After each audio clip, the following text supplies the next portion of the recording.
আসসালামু আলাইকুম ভাই বোনেরা, আপনারা সকলে কেমন আছেন? আল্লাহর রহমতে এবং আপনাদের দোয়ায় আমিও ভালো আছি। আপনারা দেখতে পাচ্ছেন আমি সকাল সকাল বাজারে চলে আসছি। বাজারে আসার কারণ হচ্ছে সবজিওয়ালারা নাকি 1.5 কেজি 2 কেজির নিচে সবজি বিক্রি করে না। এক পালা করে সবজি আনবে আর কিছুদিন খাওয়ার পর বাকি সবজিগুলো নষ্ট হয়ে যাবে। কম করে আনতে বললে আমাকে বলে, যা তুই যা বাজার করে নিয়ে আয়। তাই মনের দুঃখে আমি আজকে বাজার করতে আসছি। আমি কিন্তু একাই আসিনি, আপনাদের সিরাজ ভাইও সাথে আসছে। যাই হোক, প্রথমে মাছের দোকানে এসে দেখি কোনো ভালো মাছ নেই, মানে মাছের দোকান বসছে দুইটা, এখনো ভালো মতো মাছ আসে নাই। তাই চলে গেলাম মুরগি কিনতে মুরগির দোকানে। চাচাকে গিয়ে বললাম, বড় সাইজের একটা মুরগি দেন। চাচা বলতেছে, মা কাল পর্যন্ত মুরগি ছিল, আজকে তো বড় সাইজের মুরগি নাই, শেষ হয়ে গেছে। চাচাকে বললাম, যা আছে তাই দেন। পরে 2টা মুরগি ওজন করে দিল 4 কেজি 700 গ্রাম। আর এইদিকে দেখেন আমার হাতে কিউট একটা মোরগ।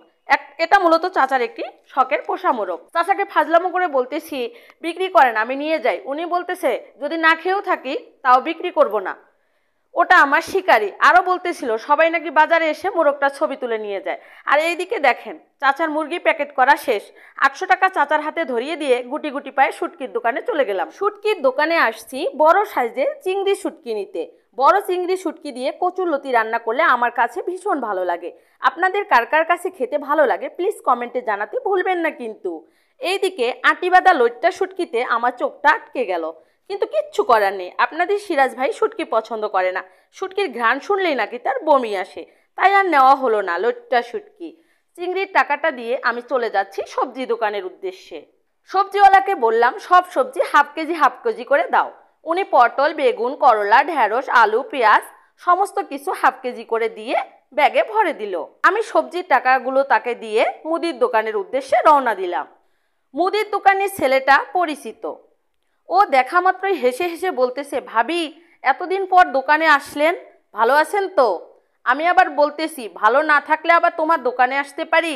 এইদিকে আপনাদের সিরাজ ভাই আবার চিল্লায় চিল্লায় বলতেছে, হইছে রে ভাই, মেলা গল্প করছিস, তাড়াতাড়ি খরচ দে তো, বাড়ি যাওয়া লাগবে।